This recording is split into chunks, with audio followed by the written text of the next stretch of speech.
नमस्कार दोस्तों, कैसे हैं आप लोग। चैप्टर नंबर 7 11th क्लास की एनसीईआरटी की इकोनॉमिक्स की किताब का टाइटल क्या है? Employment, growth, informalisation and other issues. Unemployment के बारे में बेसिकली इस चैप्टर में बात की गई है। ठीक है भाई, तो अनएम्प्लॉयमेंट से रिलेटेड जो बेसिक कंसेप्ट हैं कि भाई इकोनॉमिक एक्टिविटी क्या है, वर्कर, वर्क फोर्स, अनएम्प्लॉयमेंट क्या होता है, इसकी टेक्निकल डेफिनेशंस क्या है, इससे रिलेटेड स्टैटिस्टिक्स क्या है। फिर अलग अलग इकोनॉमिक एक्टिविटीज में जो कि अलग अलग सेक्टर्स में हो रही है, तो प्राइमरी सेक्टर में हो रही है, सेकेंडरी में हो रही है, टर्शरी हो रही है, उनमें मेन और वुमेन का कंपैरेटिव पार्टिसिपेशन कितना है उसके बारे में बात करेंगे। किस हद तक, किस नेचर का और किस हद तक अनएम्प्लॉयमेंट का एक्सटेंट है इंडिया में, उसके बारे में देखेंगे। और गवर्नमेंट ने जो भी इनिशिएटिव्स लिए हैं अनएम्प्लॉयमेंट को हटाने के लिए, एम्प्लॉयमेंट को जनरेट करने के लिए, वो अलग अलग सेक्टर्स और अलग अलग रीजन्स में किस प्रकार से ऑपरेट कर रहे हैं उसके बारे में भी बात करेंगे। यहाँ पे एक महात्मा गांधी जी के कोट से शुरू करते हैं। क्या बोल रहे हैं? What I object to is craze for machinery, not machinery as such. The craze for what they call labor-saving machinery. Men go on saving labor till thousands are without work and thrown on the open streets to die of starvation. Gandhi ji यहाँ पे बोल रहे हैं कि भाई मुझे machinery से कोई प्रॉब्लम नहीं है, लेकिन ये जो मशीनरी के पीछे लोगों का पागलपन है, ह्यूमैनिटी का पागलपन है, मुझे उससे प्रॉब्लम है। साइंटिफिक डेवलपमेंट और इनोवेशन के नाम पे इंसान क्या करता है कि मशीनरी को डेवलप करता जाता है, डेवलप करता जाता है ताकि जल्दी चीजें प्रोड्यूस हो जाएं और कम से कम लोगों का हाथ उसमें लगे। लेकिन उससे होता ये है कि बहुत सारे लोगों को इस मशीनरी के आने के चलते नई जॉब ही नहीं मिलती है, वो गरीब होकर सड़कों पे मरने के लिए आ जाते हैं। ये बात बिल्कुल सही है, बट कहीं ना कहीं जो साइंटिफिक इनोवेशन है जिसके थ्रू नई मशीनें बनाई जाती हैं, ये भी हमारे इकोनॉमिक प्रोग्रेस के लिए जरूरी है। खासकर इंडिया जैसा देश साइंटिफिक डेवलपमेंट नहीं करेगा तो यूएस अमेरिका जैसी कंट्रीज के साथ कैसे कॉम्पीट करेगा।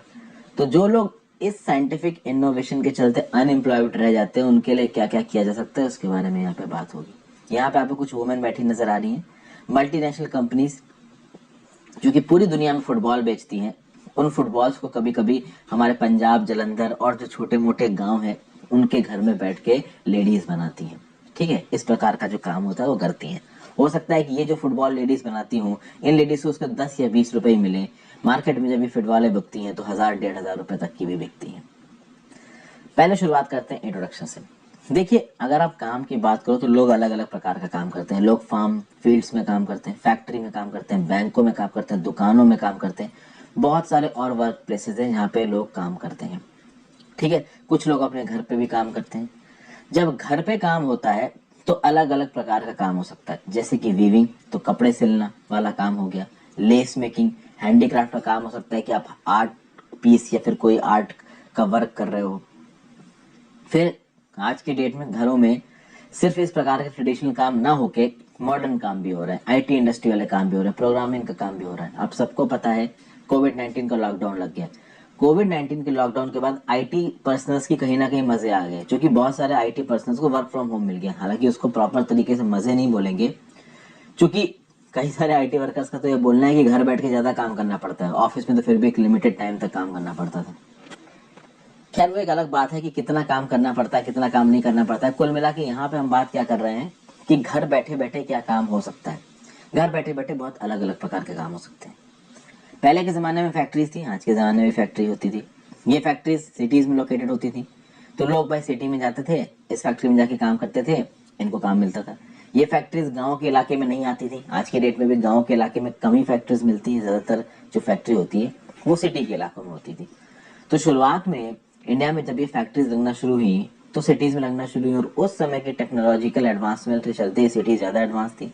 तो लोग घर जाते थे और घर जाके इन फैक्ट्रीज में काम करके गुड्स प्रोड्यूस करते थे।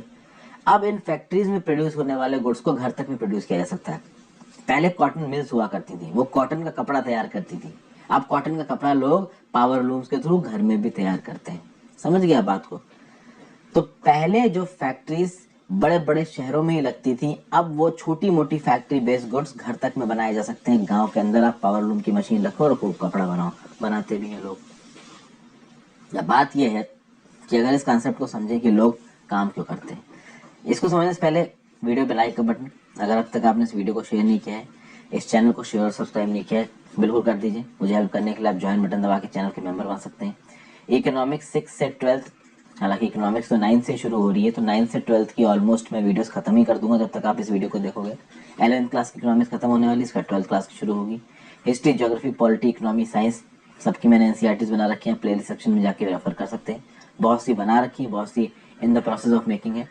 तो चूंकि सारी वीडियोस फ्री ऑफ कॉस्ट है, तो आप ज्वाइन बटन दबा के हेल्प कर सकते हो। इंस्टाग्राम पे फॉलो कर लीजिए, जब भी मैं समय मिलेगा आपके जेन्युइन डाउट को जवाब दूंगा। टेलीग्राम ग्रुप ज्वाइन कर लीजिए मेरी वीडियोस की नोटिफिकेशन के लिए, और जो भी मैं करंट अफेयर्स के लेक्चर्स बनाता हूँ उनकी पीडीएफ के लिए। ठीक है, आगे बात करते हैं। देखिए, वर्क की अगर बात की जाए तो वर्क एक बहुत इंपॉर्टेंट रोल प्ले करता है हमारे लाइफ में। ठीक है, हम इंडिविजुअल्स हैं, we are the members of the society, और as a member and as an individual of the society work हमारी लाइफ में एक मेजर रोल प्ले करता है। ठीक है ना, लोग काम करते हैं एक अर्निंग को पाने के लिए। ठीक है भाई, सम पीपल गेट और have money by inheriting it, not working for it. तो भाई टीना अंबानी जैसे लोग, जो टाटा अंबानी, या फिर चलिए तो खैर मैंने बहुत बड़ा एग्जाम्पल्स ले लिए, कुछ लोगों को अपने बाप दादाओं से करोड़ों की प्रॉपर्टीज मिल जाती हैं। तो अब जिसको करोड़ों की प्रॉपर्टी मिल गई है या करोड़ों की इनकम मिल गई है, बैंक अकाउंट में 10-15 करोड़ रुपए पड़ा हुआ है, उसको काम करने की जरूरत नहीं है, जॉब करने की जरूरत नहीं है। तो पैसों का लेवल आपके पास कितना है, ये बहुत सारे फैक्टर्स पर डिपेंड करेगा। आपको अपने घर से कितना मिला, आप खुद कितना कमा रहे हो। अगर आपको घर से बहुत ज्यादा पैसा मिल गया है और आपको काम करने की जरूरत नहीं, इसका मतलब ये नहीं कि आप सेटिस्फाइड फील करोगे। क्योंकि जब आप कुछ काम करते हो ना, तो आपको एक सेल्फ वर्थ फील होती है। When you work, when you do a job, तो कहीं ना कहीं आप अपनी इंपॉर्टेंस को कंटेक्चुअली समझ पाते हो। आप एक सोसाइटी में अपनी वैल्यू को समझ पाते हो। जब आप काम नहीं करते हो, बैठे रहते हो, तो सोसाइटी में आपको अपनी वैल्यू समझ में नहीं आती। आपको ऐसा लगता है कि फालतू पड़े हैं, फालतू पॉलिटिक्स कर रहे हैं, इधर उधर वो चाचा ने ऐसा कर दिया, चाची ने ऐसा कर दिया, इस प्रकार की बातें कर रहे हैं।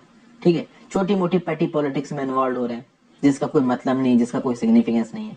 समझ गया बात को। हालांकि एक ऐसा पर्सन जो जॉब कर रहा है, वो एक्टिवली कंट्रीब्यूट कर रहा है नेशनल इनकम को।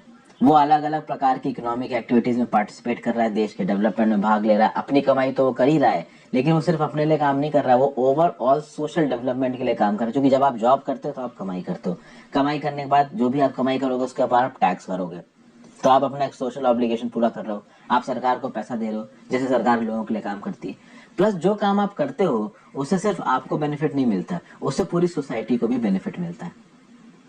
तो कल की डेट में आप आईएएस बन के जाओगे और काम करोगे तो आपको ही तनख्वाह नहीं मिलेगी, आप जिन लोगों के लिए काम करोगे उनको भी मदद मिलेगी। आईटी सेक्टर में कोई पर्सन अगर काम कर रहा है तो वो सॉफ्टवेयर डेवलप कर रहा है, तो सिर्फ वो अपने बेनिफिट के लिए नहीं कर रहा है, उस सॉफ्टवेयर के बेसिस पे बहुत सारे सोशल इश्यूज को या फिर बड़े बड़े कंपनीज के इंटरनल प्रॉब्लम को सॉल्व किया जा सकता है। तो इसके इफेक्ट्स जो सोसाइटी में होते हैं ना, बहुत वाइड स्प्रेड होते हैं।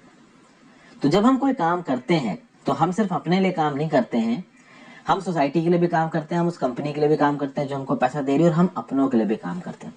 तो हमारे छोटे भाई बहन, हमारे बच्चों जो हम पे डिपेंडेंट, हम उनके लिए भी काम करते हैं। इसीलिए वर्क की इंपॉर्टेंस को महात्मा गांधी जी ने पहचाना और बोला कि भाई एजुकेशन और ट्रेनिंग देनी चाहिए लोगों को, ताकि लोग अलग अलग प्रकार का काम कर सकें। ठीक है, शहरों वाला स्किल्ड काम भी और गांव वाला थोड़ा सेमी स्किल्ड या अनस्किल्ड काम भी। ओके, आगे देखते हैं। एक देश में जो लोग भी काम कर रहे हैं वो किस प्रकार का काम कर रहे हैं, किस क्वालिटी का काम कर रहे हैं, उनका नेचर ऑफ एम्प्लॉयमेंट क्या है। अगर हम इस चीज को एसेस कर पाए, इसके बारे में हम कुछ एनालिसिस कर पाए, तो हम अपने ह्यूमन रिसोर्सेज को और अच्छी तरीके से समझ पाएंगे, प्लान करके उनको मैनेज कर पाएंगे।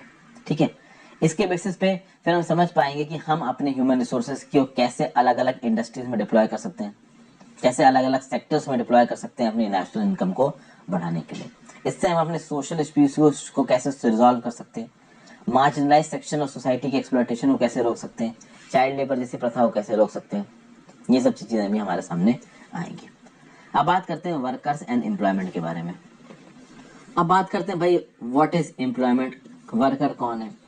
तो अगर आप बोल सकते हो एक फार्मर किसान पे काम कर रहा है, फूड ग्रेन्स पैदा कर रहा है या रॉ मटेरियल्स पैदा कर रहा है इंडस्ट्री के लिए, कॉटन क्लॉथ बन रहा है टेक्सटाइल मिल्स में, पावर लूम्स में, जो लॉरीज हैं, ट्रक्स हैं, वो गुड्स को एक जगह से दूसरी जगह लेके जा रहे हैं, और कहीं ना कहीं इन सब चीजों में एक मनी वैल्यू इन्वॉल्व है। ठीक है ना, जब फाइनल गुड्स एंड सर्विसेज पैदा होते हैं तो कहीं ना कहीं देखा जाता है कि इन इंटरमीडिएट स्टेप्स की मनी वैल्यू क्या थी, और ये जो फाइनल गुड्स एंड सर्विसेज पैदा होते हैं उसके हिसाब से हमारी ग्रॉस डोमेस्टिक प्रोडक्ट डिसाइड होती है। ग्रॉस डोमेस्टिक प्रोडक्ट को मैं डिस्कस कर चुका हूँ, मतलब कि एक कंट्री में कितनी value of goods and services पैदा हो रही है एक साल में, इससे आप बता सकते हो कि उस देश का ग्रॉस डोमेस्टिक प्रोडक्ट क्या है।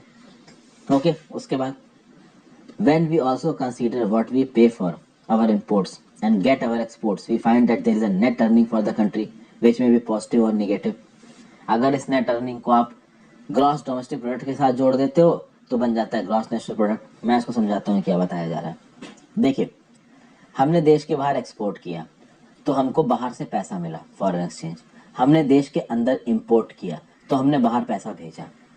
अब हमने कुछ पैसा बाहर भेजा, जो सामान हमने इंपोर्ट किया उसके लिए हमने बाहर पेमेंट की, और जो सामान हमने बाहर भेजा उसके लिए पैसा हमारे पास आया।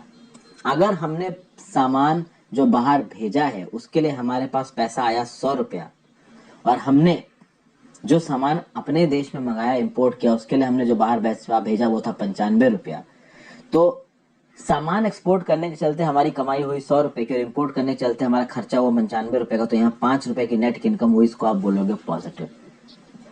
मतलब कि एक्सपोर्ट के थ्रू अगर हमको पैसा ज्यादा मिला है और इंपोर्ट के थ्रू रिस्पेक्टिवली हमारा पैसा कम बाहर गया है तो पॉजिटिव नेट अर्निंग निकल के आएगी। वहीं पे इंपोर्ट के चलते हमने बाहर ज्यादा पैसा भेज दिया, मान लो इंपोर्ट के लिए हमने बाहर 100 रुपया भेज दिया और एक्सपोर्ट से हमारी कमाई केवल 95 रुपीज की हुई, तो हम निगेटिव 5 में आ जाएंगे। तो ये जो नेट अर्निंग है एक्सपोर्ट और इंपोर्ट के वजह से, इसमें प्लस कब हुआ निगेटिव कब हुआ ये मैंने आपको बता दिया। ग्रॉस डोमेस्टिक प्रोडक्ट मैंने आपको बता दिया कि भाई एक कंट्री के ज्योग्राफिकल एरिया के अंदर जितनी भी इकोनॉमिक एक्टिविटी हुई उस इकोनॉमिक एक्टिविटी का फाइनल मॉनेटरी वैल्यू को आप जीडीपी बोलोगे। इस जीडीपी को आप नेट अर्निंग के साथ जोड़ दो, नेट फॉरेन अर्निंग के साथ। ये पॉजिटिव भी हो सकती है, निगेटिव भी हो सकती है। तो जब आप इस जीडीपी को नेट फॉरेन अर्निंग के साथ जोड़ दोगे तो फाइनली जो आपको वैल्यू निकल के आएगी वो होगी जीएनपी। तो gross domestic product, gross national product, इसके बीच का फर्क आपको समझ में आ गया होगा। जीडीपी क्या है, हमारे देश की ज्योग्राफिकल एरिया के अंदर जो भी इकोनॉमिक एक्टिविटी हुई। जीएनपी क्या है, जो भी हमारी नेट फॉरेन अर्निंग है। एक्सपोर्ट ज्यादा किया इंपोर्ट कम किया तो प्लस होगी, इंपोर्ट ज्यादा किया एक्सपोर्ट कम किया तो माइनस होगी। तो इस प्लस माइनस को आप जोड़ दोगे किसके साथ, जीडीपी के साथ। तो जब नेट फॉरेन अर्निंग को जीडीपी के साथ जोड़ोगे जो फाइनल फिगर निकल के आएगा वो होगा आपका ग्रॉस नेशनल प्रोडक्ट। ठीक है भाई। फिर आगे क्या बोला जा रहा है, those activities which contribute to gross national product are called economic activities. All those who are engaged in economic activities in whatever capacity high और लो और वर्कर्स। भाई ग्रॉस नेशनल प्रोडक्ट में जो भी एक्टिविटीज पार्टिसिपेट करती हैं वो economic activities हैं। ठीक है भाई। जो लोग भी इकोनॉमिक एक्टिविटीज में इन्वॉल्व है उनकी कुछ कैपेसिटी होगी, हाई वैल्यू में काम कर रहे होंगे, लो वैल्यू में काम कर रहे होंगे। कभी कभी ऐसा हो जाता है कि इकोनॉमिक एक्टिविटीज में जो लोग इन्वॉल्व हो वो टेम्परेली काम ना कर पा रहे हो, किसी भी वजह से ना काम कर पा रहे हो। कोई बीमारी हो गई, चोट लग गई, कोई फिजिकल डिसेबिलिटी हो गई, खराब weather, festival, social religious functions. तो ये जो वर्कर्स हैं, अगर आप इनकी बात करो, ये वर्कर्स इकोनॉमिक एक्टिविटी में अपने आप को इन्वॉल्व कर रहे हैं, इसलिए इनको बोला जाता है वर्कर। इकोनॉमिक एक्टिविटी को मैं यहाँ पे क्यों स्पेसिफाई कर रहा हूँ, क्योंकि ये वर्कर काम इसलिए कर रहे हैं क्योंकि इनको काम का इनको पैसा मिलेगा। ठीक है ना भाई, सिंपल बात है यहाँ पे। तो अगर मैं जाके किसी बच्चे को पढ़ाता हूँ किसी घर में और उसका मुझे पैसा मिलता है तो इकोनॉमिक एक्टिविटी का पार्ट हो जाएगा। अगर मैं वॉलंटियर करके जाके बच्चों को पढ़ाता हूँ, पैसा नहीं लेता हूँ, तो फिर वो सोशल एक्टिविटी का पार्ट हो जाएगा, इकोनॉमिक एक्टिविटी नहीं होगी। समझिएगा इस डिफरेंस को। ठीक है भाई। तो भाई जितने भी प्रकार के वर्कर हो गए, चाहे हाई एंड में हो गए चाहे लो एंड में हो गए, जो इकोनॉमिक एक्टिविटी में इन्वॉल्व है उनको सबको आपको वर्कर बोलना पड़ेगा। ठीक है भाई। फिर आगे देखिए, We generally think of only those who are paid by an employer for work as their workers। अब यहाँ पे वर्कर की एक्सपेंडेड डेफिनेशन आ रही है। अब तक तो मैंने आपको वर्कर की डेफिनेशन इकोनॉमिक पर्सपेक्टिव में समझाई है। कभी कभी क्या होता है कि इकोनॉमिक पर्सपेक्टिव इन्वॉल्व नहीं होता है, उसके काम की एक इकोनॉमिक वैल्यू होती है बट इकोनॉमिक पैसे वाला फैक्टर इन्वॉल्व नहीं होता। जैसे for example self employed workers. Self employed workers में क्या है कि वो कन्वेंशनल कंसेप्ट नहीं हो रहा है कि किसी एम्प्लॉयर के लिए जाके काम कर रहा हो तो पैसा मिल रहा है। सेल्फ एम्प्लॉयड वर्कर्स के बहुत सारे एम्प्लॉयर्स हो सकते हैं। समझ गया आप बात को। जैसे कि फॉर एग्जांपल एक सीमेंट की शॉप चलाने वाला आदमी है, या फिर एक मान लीजिए जनरल स्टोर की परचूनी की दुकान चला रहा है, आप उसको सेल्फ एम्प्लॉयड वर्कर कह सकते हो। वहां पे भी इकोनॉमिक्स इन्वॉल्व है, इकोनॉमिक एक्टिविटी इन्वॉल्व है, लेकिन वो किसी पर्टिकुलर पर्सन के लिए काम नहीं कर रहा। उसके परचूनी की दुकान में अलग अलग लोग आके सामान खरीद रहे हैं, उसको पैसा मिल रहा है। तो एम्प्लॉयमेंट का जो नेचर है और वर्कर की जो यहाँ पे डेफिनेशन है वो बहुत वेराइड है। वर्कर की डेफिनेशन मैं आपको बता दूं अलग अलग कंट्रीज में अलग अलग होती है। कुछ इकोनॉमिस्ट बोलते हैं कि भाई अगर एक आदमी को अपना काम करने के लिए पैसा मिल रहा है तो ही आप उसको वर्कर बोलो। कुछ इकोनॉमिस्ट बोलते हैं पैसा मिल रहा हो चाहे ना मिल रहा हो, वो काम तो कर रहा है ना, तो वर्कर की डेफिनेशन में आएगा। एम्प्लॉयमेंट की अगर आप बात करो इंडिया में, तो कुछ लोगों को पूरे साल एम्प्लॉयमेंट मिलता है, कुछ लोगों को पूरे साल में कुछ महीने ही एम्प्लॉयमेंट मिलता है। कुछ वर्कर्स को अपने जॉब के अच्छे खासे पैसे मिल जाते हैं, कुछ वर्कर्स को अपने जॉब के जो बेयर मिनिमम पैसे मिलने चाहिए वो भी नहीं मिलते हैं। ओके, तो देखिए, while estimating the number of workers, all those who are engaged in economic activities are included as employed। जब भी आप वर्कर्स को एस्टिमेट करते हो, जो भी इकोनॉमिक एक्टिविटी में इन्वॉल्व है उसको आप एम्प्लॉयड बोलते हो। इसको मैं अभी आपको आगे समझाऊंगा। हम ये जानना चाहेंगे कि हमारे देश में ऐसे कितने लोग हैं जो इकोनॉमिक एक्टिविटीज के लिए इन्वॉल्व है और उनको ठीक ठाक पैसा मिल रहा है, जो वर्क फोर्स में आते हैं। 2011-12 का आप डाटा देखोगे तो हमारी 473 मिलियन स्ट्रॉन्ग वर्क फोर्स है, यानी 47 करोड़ लोग से ज्यादा इकोनॉमिक एक्टिविटी में इन्वॉल्व हैं हमारे देश में। ठीक है भाई, हमारे देश के इकोनॉमिक एक्टिविटी में इन्वॉल्व होने वाला जो मेजर तबका है वो गांव के इलाके में रहता है, रूरल इलाके में रहता है। ठीक है ना, इसलिए हमारी वर्क फोर्स का जो मेजर हिस्सा है that is residing in rural areas, ये याद रखिएगा। अगर आप बात करो इन 47 करोड़ 30 लाख लोगों की, जिनको आप वर्क फोर्स बोल रहे हो इंडिया में 2011-12 के डाटा के हिसाब से, इनका 3/4 जो प्रपोर्शन है वो गांव के इलाकों में रहता है। ठीक है ना भाई, इनमें से मैक्सिमम है मेन, 70% इसमें मेन है और बाकी इसमें वुमेन है। और इस वर्क फोर्स में वो बच्चे भी आ जाते हैं, चाइल्ड लेबर्स भी आ जाते हैं, जो कि 18 साल से कम की उम्र के हैं, या फिर मान लीजिए 14 साल से कम की उम्र के हैं। ओके, तो उनको भी मेन वुमेन की कैटेगरी में रखा गया। मतलब ये जो 473 मिलियन लोग हैं ये सब काम कर रहे हैं, मतलब इकोनॉमिक एक्टिविटी में किसी प्रकार से इन्वॉल्व है। तो चाय की टपरी पे जाके काम कर रहे हैं, दिन के 20 रुपए मिल गए तो इकोनॉमिक एक्टिविटी हो गई। समझ गए आप बात को। रूरल वर्कफोर्स की बात करिए, जितनी भी वर्कफोर्स रूरल इलाकों में काम कर रही है वहां पे वुमेन वर्कर्स 1/3 है, लेकिन अर्बन इलाकों में वर्कफोर्स का केवल 1/5 यानी 20% वुमेन है। तो 33% वर्कफोर्स रूरल इलाकों में वुमेन है, अर्बन इलाकों में 20% वर्कफोर्स ही वुमेन है। फिर अगर आप बात करो तो वुमेन बहुत अलग अलग प्रकार के भी काम करती हैं, cooking, fetching, water, fuel wood, participate in farm labour. अब बात यह है कि इन वुमेन को वर्कर्स नहीं कहा जाता है। इकोनॉमिस्ट बहुत लंबे समय से इस बात पे बहस कर रहे हैं कि ये लेडीज जो घर का काम करती हैं, ठीक है, घर में खाना, आपकी माता जी, आपकी बहन, आपकी वाइफ, ठीक है ना, बहुत सारे जो लेडीज हैं हमारे घर की, वो कहीं ना कहीं घर का काम करती हैं। अब इस घर के काम को आप वर्कर की कैटेगरी में लाओगे या नहीं लाओगे, इसको लेके इकोनॉमिस्ट के अंदर बहुत लंबे समय के लिए एक बहुत लंबी बहस चली है। डेवलप्ड कंट्रीज और even developing countries like India में बहुत से इकोनॉमिक्स बोलते हैं कि इनको वर्कर्स की डेफिनेशन में लाइए, लेकिन टेक्निकली इनको वर्कर्स की डेफिनेशन में नहीं लाया गया, क्योंकि इनको इनके काम के पैसे नहीं मिलते। तो आपकी मदर या आपकी वाइफ या आपकी बहन अगर घर का खाना बना रही है तो क्या आप उनको पैसे देते हो उनके काम के लिए? आपने गिफ्ट दे दिया वो एक अलग बात है, बट क्या आप उनको काम के लिए महीने की रेगुलर सैलरी देते हो? ऑब्वियसली नहीं देते हो। ठीक है ना भाई, ओके। घर का खर्च चलाने के लिए अगर पैसे जा रहे हैं तो वो महीने की सैलरी नहीं मानी जाती है। महीने की सैलरी क्या होती है कि वो आपका पैसा है, घर का खर्च चलाना वो घर का पैसा है, दो अलग अलग चीजें। इसीलिए हमारे घर में काम करने वाली जो लेडीज हैं इनको वर्कर्स की कैटेगरी में नहीं गिना जाता है। तो ये जो 473 मिलियन वर्कर्स मैंने आपको बताए हैं ना, उनमें ये लेडीज नहीं आती हैं जो घर का काम करती हैं। इसीलिए आप देखोगे कि आबादी 120-110 करोड़ की 2011-12 की बात कर रहा हूँ, और वर्कर फोर्स केवल 47 करोड़ का। क्यों? क्योंकि इस प्रकार की लेडीज को तो आपने गिना ही नहीं हमारी वर्क फोर्स में। और भी बहुत से लोग हैं जिनको नहीं गिना, उनको आगे बताता हूँ। फिर बात करते हैं participation of people in employment.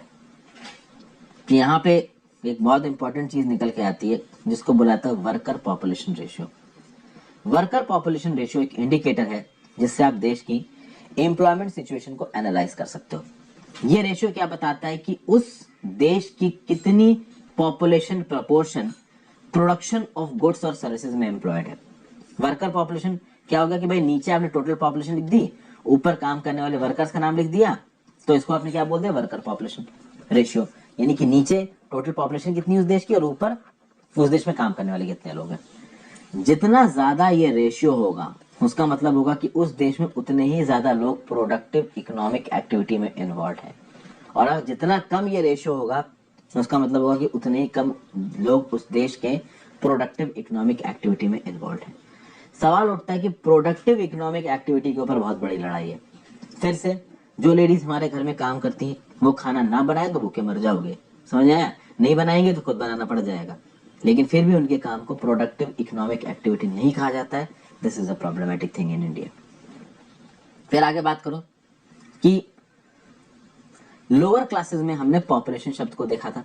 इससे पहले के एनसीईआरटीज में लोअर क्लास कहने का मतलब है कि अभी 11वीं कक्षा की एनसीईआरटी चल रही है तो 10वीं और 9वीं कक्षा की एनसीईआरटी इकोनॉमिक्स में पॉपुलेशन क्या है कि एक लोकेलिटी में रहने वाले जो total number of people at a particular point of time, ये उस समय पे उस जगह की पॉपुलेशन हो जाएगी। ओके, अब आपको वर्कर पॉपुलेशन रेशियो कैलकुलेट करना है, तो टोटल नंबर ऑफ वर्कर्स को न्यूमरेटर में रखो, टोटल नंबर ऑफ पॉपुलेशन को डिनोमिनेटर में रखो, 100 से मल्टीप्लाई कर दो तो आपको मिल जाएगा परसेंटेज। 100 से मल्टीप्लाई नहीं करोगे तो आपको मिल जाएगा रेशियो। तो मान लो कि टेबल 7.1 यहाँ पे आई है। टेबल 7.1 के थ्रू यहाँ पे बहुत सी एनालिसिस की जा रही है worker population ratio in India 2017-18। क्या बताया जा रहा है? रूरल इलाकों में मेन की बात करिए तो 51.7%, मेन की जितनी पॉपुलेशन रूरल इलाकों में उसमें से 51.1% वर्कर की कैटेगरी में आते हैं। अर्बन इलाकों में जितनी भी मेन की पॉपुलेशन है उसमें से 53% लोग वर्कर की कैटेगरी में आते हैं। फीमेल्स के लिए हालात बहुत खराब है।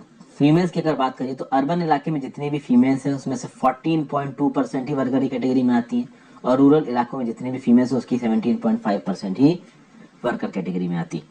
तो ओवरऑल पूरे देश में अगर 100 वुमेन है तो केवल 16.5 वर्कर की कैटेगरी में आती है, और टोटल 100 मेन है तो केवल 52.1 वर्कर की कैटेगरी में आते हैं। ओवरऑल वर्कर पॉपुलेशन रेशियो कितना निकल के आया पूरे देश का? 34.7%।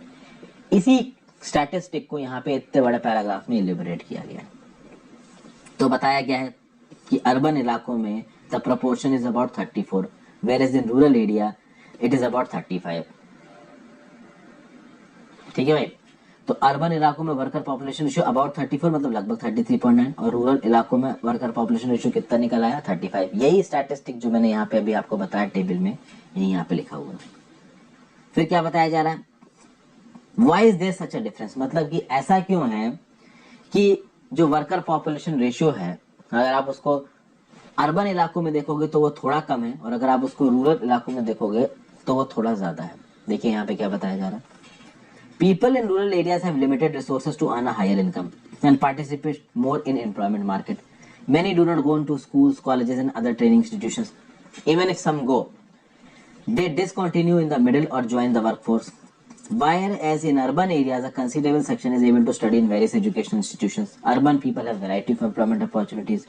They look for appropriate job to suit their qualification and skills. In rural areas, people cannot stay at home as their economic condition may not allow them. क्या बोला जा रहा है?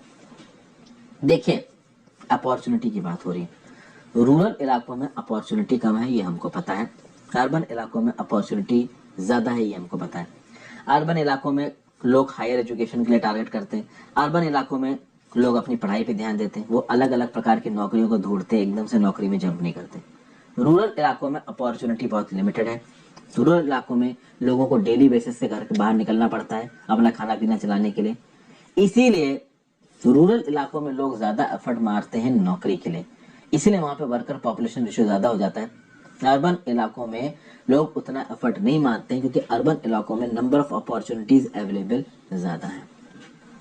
फिर इस टेबल में हमने एक और चीज देखी कि फीमेल्स के रिस्पेक्ट में मेल ज्यादा काम कर रहे हैं, जो पार्टिसिपेशन रेट है वो बहुत वेरी कर रहा है। फॉर एग्जाम्पल अगर आप अर्बन इलाकों में बात करोगे तो हर 100 अर्बन फीमेल्स पे केवल 14 फीमेल्स वर्किंग है, किसी प्रकार की इकोनॉमिक एक्टिविटी में इन्वॉल्व है। और रूरल इलाकों में अगर 100 रूरल वुमेन है तो 18 इन्वॉल्व है। अब आप सोच सकते हो कि रूरल इलाकों में घर में कोई भी एक ऐसी वुमेन होगी जो घर का काम नहीं करती होगी। ऑब्वियस ही बात है, अगर उस कैटेगरी को आप इकोनॉमिक एक्टिव वाली कैटेगरी में डालते हैं, वर्कर वाली कैटेगरी में डालते हैं, तो हमारे रूरल इलाकों में 100% हो जाता वर्कर पार्टिसिपेशन वुमेन का। बट छोड़िए, अभी के लिए इस टेबल के हिसाब से बात की जाए, कौन सी टेबल की बात हो रही है, तो मैं इस टेबल की बात कर रहा हूं जो मैंने अभी आपके साथ डिस्कस किया। तो यहाँ पे हमने ये देखा कि हर 100 रूरल वुमेन में से 18 रूरल वुमेन एम्प्लॉयमेंट मार्केट में काम कर रही है, हर 100 अर्बन वुमेन में से 14 वुमेन एम्प्लॉयमेंट मार्केट में काम कर रही है। वहीं पे अगर आप मेन का नंबर देखोगे तो 50% से ज्यादा है। तो भैया ये जो वुमेन है ये अर्बन और रूरल इलाकों में काम क्यों नहीं कर रही और अर्बन इलाकों में रूरल इलाकों से भी कम काम कर रही? उसके कुछ वजह हैं। अर्बन इलाकों की अगर बात की जाए तो जो मेन है वो अच्छी फैमिलीज कमाई कमा पाते हैं, इसलिए अर्बन इलाकों में एक वुमेन से एक्सपेक्ट किया जाता है कि आप जॉब मत लो, आप घर के कामों को देखो, क्योंकि घर के कामों को देखने के लिए भी कोई चाहिए। फिर आगे बात की जाए तो भाई जैसा कि पहले बताया गया है, जो हाउस होल्ड एक्टिविटीज है इनको प्रोडक्टिव वर्क की कैपेसिटी में या फिर कैटेगरी में नहीं लिया जाता। तो चूंकि इनको प्रोडक्टिव वर्क की कैटेगरी में नहीं लिया जाता तो इन वुमेन के काम को एक प्रोडक्टिव काम माना ही नहीं जाता है। तो घर वाले काम को यहाँ पे रिकॉग्नाइज ही नहीं किया जाता है, दिस इज नॉट रिकॉग्नाइजेबल। इसके चलते जो वुमेन वर्कर्स हैं कंट्री में, उनके नंबर को हम लोग बहुत हद तक अंडर एस्टिमेट करते थे। ठीक है, तो हमारे घर में बहुत सी ऐसी वुमेन है, फैमिली में ऐसी बहुत सी वुमेन है जिनको ना उनके काम के लिए पे किया जाता है और ना ही उनके काम को यहाँ पे रिकॉग्नाइज किया जाता है। ओके भाई, फिर as they certainly contribute to the maintenance of the household and farms, do you think that their number should be added? अब हमसे यही पूछा जा रहा है कि भाई चूंकि वो घर का काम कर रही है, ओके, और घर के काम के बिना भी आपका काम नहीं चल सकता है, तो क्या उनके काम को प्रोडक्टिव कैटेगरी में लाना चाहिए? बिल्कुल लेके आना चाहिए। लेकिन ये एक बहुत बड़ा आप कह सकते हो कि डिबेट का विषय है कि एक वुमेन जो घर के अंदर काम कर रही है उसके काम को आप प्रोडक्टिव या फिर वर्कर की कैटेगरी में लाओगे कि नहीं लाओगे। बहुत सारे यहाँ पे टेबूज इन्वॉल्व है। फॉर एग्जाम्पल मान लीजिए कि आपकी शादी हुई और आपकी वाइफ घर का काम कर रही है और सरकार कोई ऐसा नियम कानून ले आए जिसमें सरकार ये बोले कि हस्बैंड्स को अपनी वाइफ को अपनी सैलरी का इतना % हिस्सा देना पड़ेगा क्योंकि वो घर का काम कर रही है, जॉब नहीं कर रही है। और मान लो एक हस्बैंड देने भी लगता है, तो इसके कुछ पॉजिटिव पॉइंट्स है, उस लेडी के पास कुछ पैसे पहुंचेंगे, लेकिन इसके कुछ निगेटिव पॉइंट्स भी। फिर घर का काम लेडीज के लिए ही हो जाएगा, समझ गए। फिर एक लेडी से यही एक्सपेक्ट किया जाएगा कि भाई तुमको तो इतना पैसा मिल रहा है, तो जब तुमको इतना पैसा मिल रहा है तो ये तुम्हारा ही काम है। तो जो टैबू है ना, जिसको हम हटाने की कोशिश कर रहे हैं कि घर के काम और बच्चे पालने वाले काम ये वुमेन ही करती है, मेन नहीं करते, ये टैबू और बढ़ जाएगा यहाँ पे। नेक्स्ट चलते हैं, बात करते हैं सेल्फ एम्प्लॉयमेंट और हायर्ड वर्कर्स की।